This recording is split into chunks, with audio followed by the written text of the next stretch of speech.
I sat at the desk in front of the camera screens because I felt like I really needed some respite after the ordeal from before.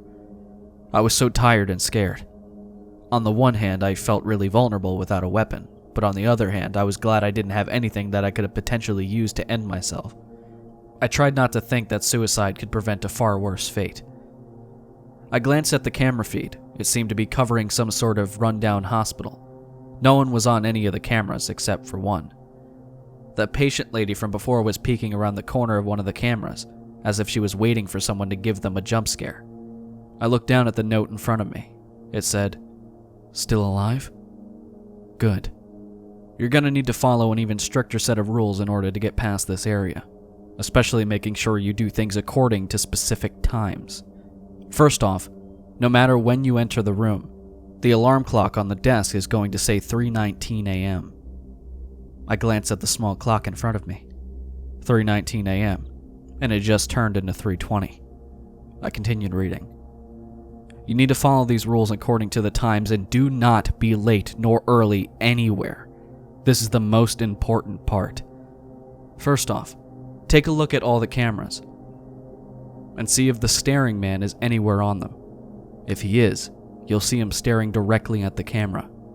Turn off the camera and then turn it back on again. The man should be gone. If he's not, repeat until he is. Take some time to rest and prepare. At exactly 3:35 a.m., go out and conduct a patrol around the building as if you were on regular guard duty.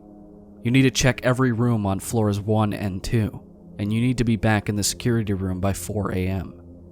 While you're patrolling, you may see a doctor in one of the rooms. He usually just appears out of nowhere.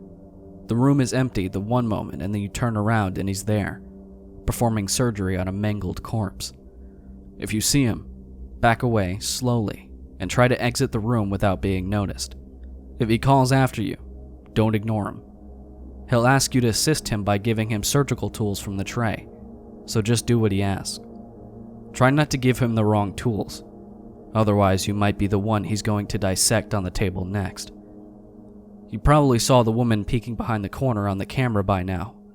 Don't worry, she'll be gone during your patrol. Once you're done with your patrol, get back to the camera room.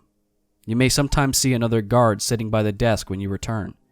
You can talk to him normally like you would to a friend or coworker. Do not try to talk to him about your current predicament. At 4:15, he'll say he needs to conduct a patrol, and as soon as he leaves the room, lock the door behind him.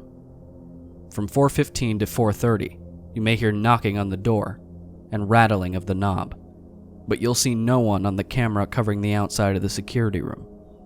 Ignore the knocking and rattling, no matter how incessant it becomes.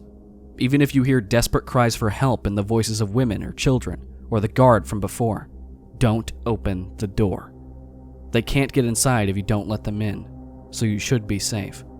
4:30 to 4:40, you have a break, so take a moment to recuperate.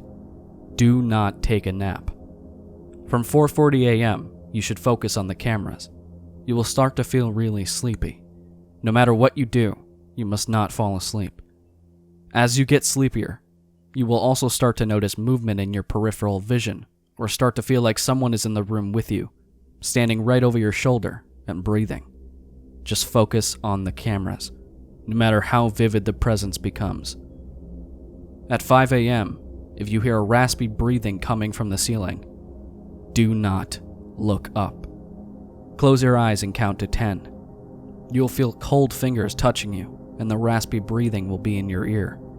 But whatever you do, keep your eyes closed until it all stops completely. Continue focusing on the cameras until 5:29, but do not leave the security room under any circumstances. At exactly 5:29 a.m., get ready to move quickly.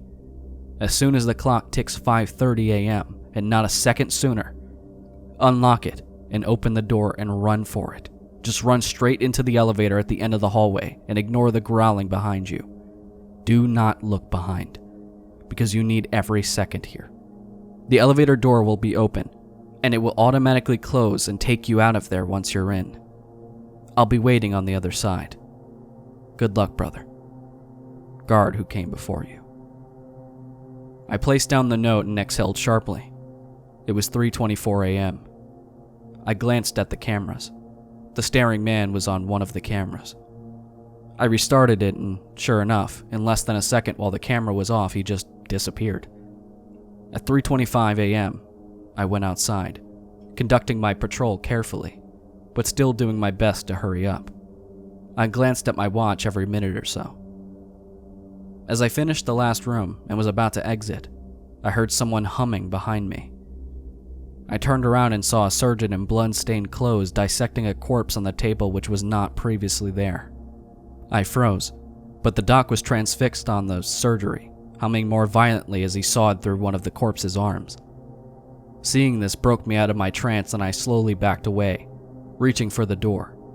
As I turned around to face the exit, I stopped dead in my tracks.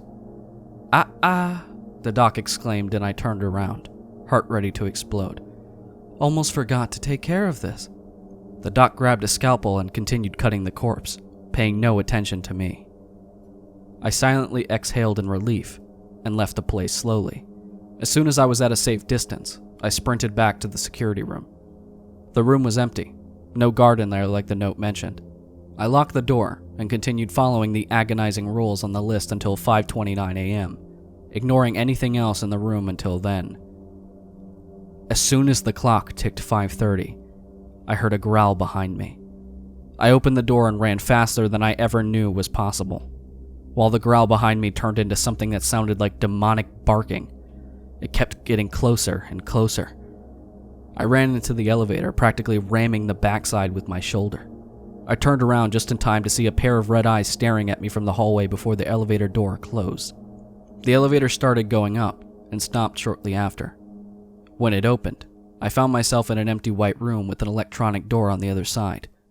The only two things that contrasted the white walls and floor were a monitor mounted on one of the walls and the silhouette of a person in a dark uniform.